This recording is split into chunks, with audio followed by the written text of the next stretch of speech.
Hello, my name is Josh Long, and I'm here to talk to you today about how the sun produces heat and light.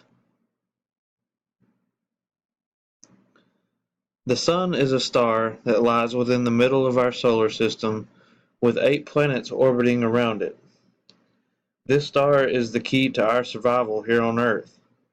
It emits heat that allows organisms to live and grow, and it emits light that allows us to see during the day and is also used as an energy source because of the radiation that the sun emits through its light. The sun is made up of about 70% hydrogen and 28% helium by mass. The remaining 2% of the sun consists of metals. The outer layers of the sun experience differential rotation. This occurs because the sun is not a solid body like Earth, but its core is solid like Earth is.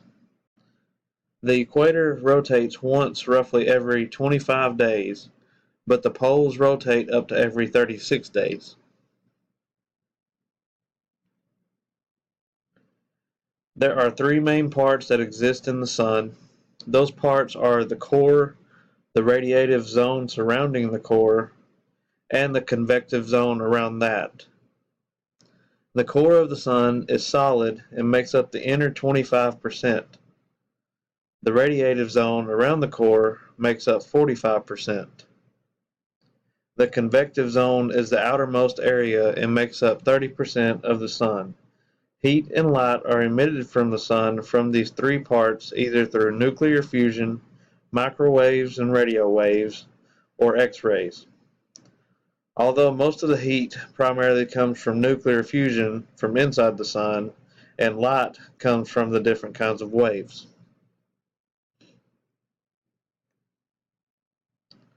First, most of the heat emitted from the sun is caused by nuclear fusion.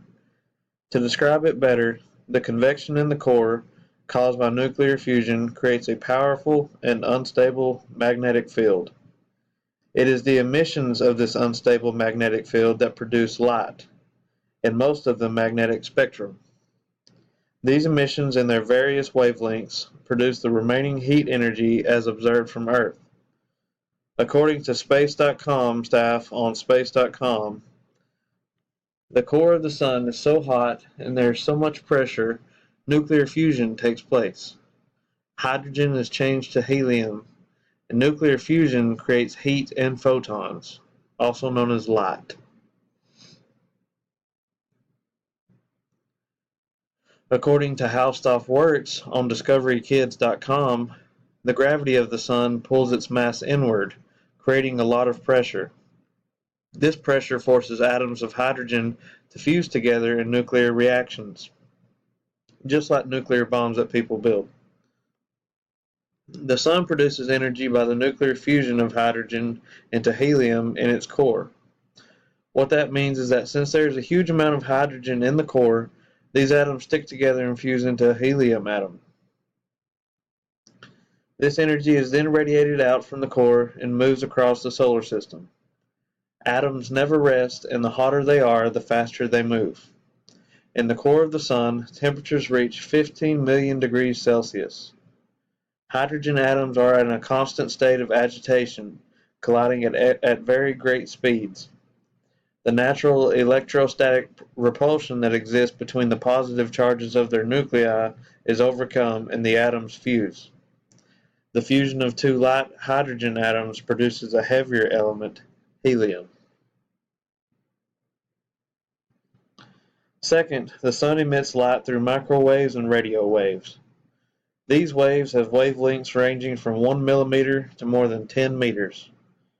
According to solar.physics.montana.edu, radio waves penetrate through the outer layers of solar gas, called the chromosphere and corona. The depth to which the radio waves and microwaves can penetrate depends on their exact wavelength. The light that reaches Earth through these waves takes on average about 8 minutes and 20 seconds to travel from the sun to Earth. This light is used as energy to power man-made constructs, and it is also used as natural energy for the human body and animals, and through photosynthesis for plants. Something that comes with these waves is radiation. The light that we receive here on Earth has small amounts of radiation because our atmosphere layer prevents most of the radiation from coming through. Without that atmosphere layer, we would not survive. But if no radiation come through, we wouldn't survive either. According to Randy Russell on the Windows2Universe.org website, the sun emits EM radiation across most of the electromagnetic spectrum. Although the sun produces gamma rays as a result of the nuclear fusion process, these super high energy photons are converted to lower energy photons before they reach the sun's surface and are emitted out into space. So the sun doesn't give off any gamma rays to speak of.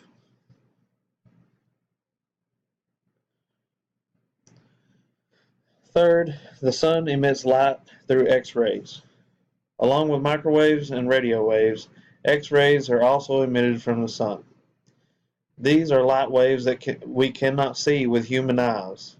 According to the imagine.gsfc.nasa.gov website, the X-rays we detect from the sun do not come from the sun's surface, but from the solar corona, which is the upper layer of the sun's atmosphere. Only very hot gases can emit X-rays, and the corona at millions of degrees is hot enough to emit these X-rays, while the much cooler surface of the sun is not. Thus, the sun's atmosphere is an excellent source of X-rays.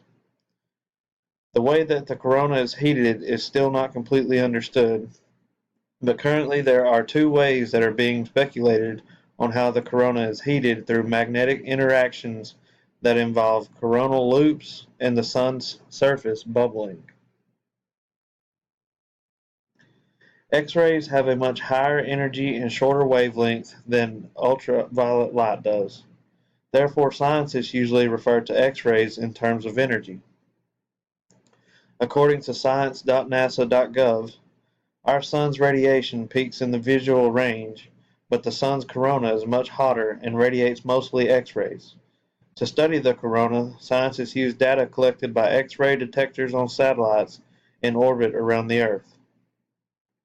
X-ray telescopes in space collect photons from a given region of the sky. Our sun is not a supernova. However, X-ray tests done on supernovas reveal hot gases that were created when material was ejected, smashed into surrounding gas and dust at very high speeds.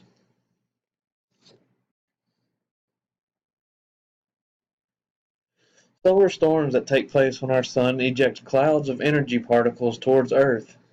These clouds are swept up by Earth's magnetosphere, and this creates geomagnetic storms. The particles from the sun create an aura around the Earth as these clouds are swept up, and they move about the magnetic field, eventually striking Earth's atmosphere. According to science.nasa.gov, these X-rays are not dangerous to people on the Earth because they are absorbed by lower parts of the Earth's atmosphere. In conclusion, the sun emits heat and light in several different ways. Heat is emitted through nuclear fusion, which is mostly converting hydrogen into helium and takes place in the core of the sun. Production of new elements such as this is called nucleosynthesis and is dependent on the mass of the star. The energy created by nuclear fusion is emitted and radiated out through the universe. The gravity of the sun pulls mass inward and creates the pressure that is needed to enable nuclear fusion. The super high energy photons that are created are converted to lower energy photons before they reach the sun's surface and are emitted out into space. Light is also emitted by the sun in many different ways. Microwaves, radio waves, and X-rays are all types of ways that light is emitted from the sun. The peak of the sun's energy output is actually in the visible light range. Microwaves and radio waves have wavelengths that range between 1 millimeter to 10 meters, and they can penetrate different depths depending on their wavelength.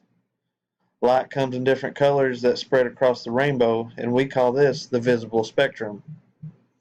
The visible light emitted is only a small part of the electromagnetic spectrum. Different wavelengths of light come from various regions of the sun's atmosphere. X-rays are emitted and produced by magnetic waves, and measurements are being performed on the X-rays from the sun that will give us clues to the composition, temperature, and density of distant celestial environments.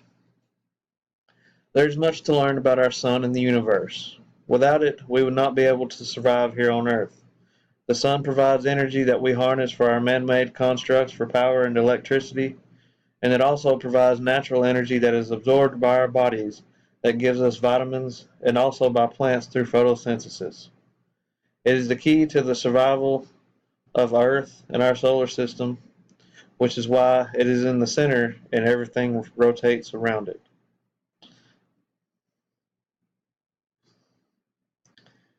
Here are my citations that I used, and I hope you enjoyed this PowerPoint presentation. Thank you.